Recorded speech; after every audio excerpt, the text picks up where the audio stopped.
Здравейте на всички! Днес ще си говорим за Young Stars, каква е моята роля в този проект и защо съм толкова развълнувана. Let's go!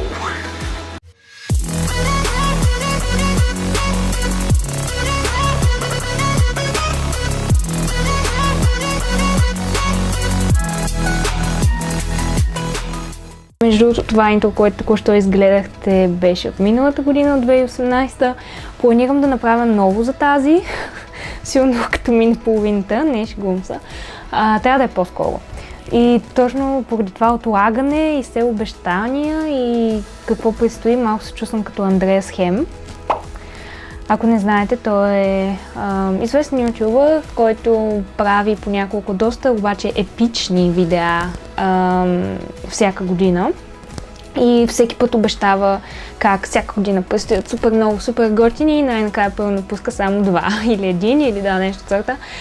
Та и аз малко натам върва, само да, поласках се.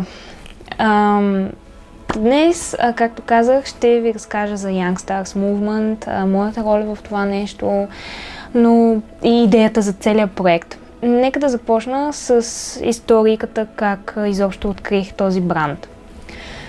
Една вечер си разглеждах Инстаграма и цъках сторитата и видях на един друг известен ютубър, Андрю Джеймс, той от Америка, беше публикувал на стори и беше тагнал съответния бранд. И кликнах, естествено, да видя за какво става въпрос. Видях страницата на бранда на Young Stars и на един от хайлайтс на сторитата им пишеше creators, нали, т.е. creator на български е някой, който създава съдържание, т.е. фотографии, видеографии и така нататък. Цъкнах да видя, имаше няколко имена и последната страничка беше: ако искате и вие да станете, нали, част от нас, пишете ни. Не се и замислих много, защото цялото това ми звучеше много интересно и веднага писах. Получих след малко отговор, който беше доста така стандартен. Всъщност ми отговориха с Thanks man. И аз бях като аз съм момиче. И се викам, окей, явно да, нищо няма да стане, но 5 минути някъде по-късно получих съобщение, нали, на английски, естествено, откъде сте. И казах, нали, в България съм, но живея в Германия и така нататък и така нататък. И изведнъж разбирам, че тази компания е базирана в Германия и всъщност е на около 150 км от където аз живея. Mind blown. В смисъл колко е малък света, нали. И оттам нататък продължихме да си пишем с CEO-то на компанията, т.е. собственика на компанията, който е горе-долу на моята възраст.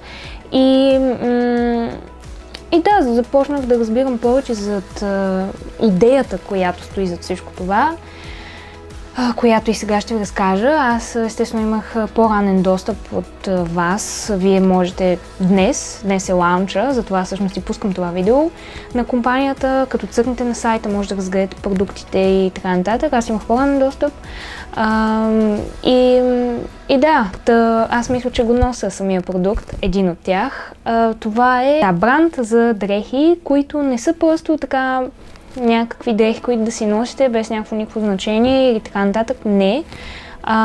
Това цялото нещо трябва да се превърне в едно движение. И аз съм сигурна, че ще се превърне, защото още преди лаунча на компанията вече толкова много ангажирани хора и инфлуенсъри от целия свят се ангажираха с това нещо, което е страхотно. Това цялото ще бъде едно движение, един movement на английски,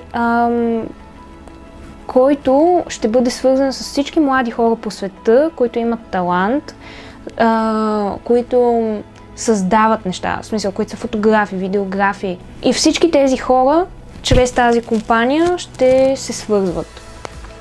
Съответно, предполагам всички сте чували за часовниците MVMT, т.е. Movement, които сам Колдър рекламираше усилено през последните няколко години. Тези часовници също са един вид такова движение, нали? Те имат някакво послание, което носят и това послание обединява хора по света. Това нещо е също нещо подобно, само че е свързано с млади, талантливи хора, а знаем, че има много от тях по света, които са просто някъде там и целта на тази компания е да обедини и да съедини всички, защото знаем, че винаги когато сме повече, сме по-силни, има повече идеи. И да, много съм развълнувана за това. Много от вас ми писаха каква е моята роля в това цялото нещо, в този проект. Преди да ви обясня, аз искам да уточня, че аз нямам нищо общо с създаването на този бранд и по никакъв начин не искам да взимам кредит за това видео, което правя или да си мислите, че е моя идея. Не. Това е идея на други млади хора, която е страхотна и моята роля е да им помогна да се развият, те да ми помогнат на мен да се развия и съответно аз ще бъда един от тези creators, за които ви говорих преди малко в тази компания, които ще се занимават с фотография, видео и надявам се по-нататък пътуване. Съответно всичко зависи от това как ще се развие тази фирма, а аз съм абсолютно сигурна, че ако сега са тук, след една година ще бъдат ето тук, защото идеята им е страхотна и е много вдъхновяваща и мисля, че ще има много последователи. Да, за моето лично развитие, ако тази компания дръпне нагоре, аз също ще дръпна нагоре, ако така мога да ви го обясня. Съвсем скоро ще се срещам и с собственика на тази компания и ще му задам всички други въпроси, които имам, за да разбера как точно ще протекат нещата. Та ще ви държа в течение.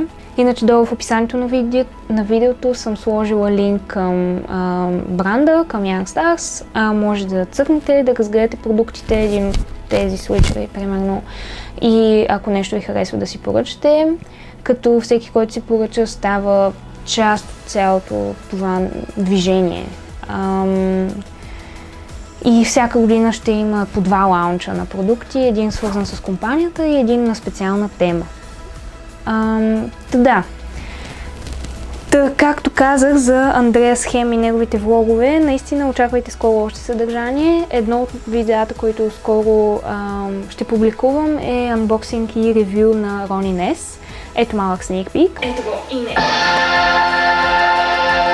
Тук да сложа някаква супер яката музика.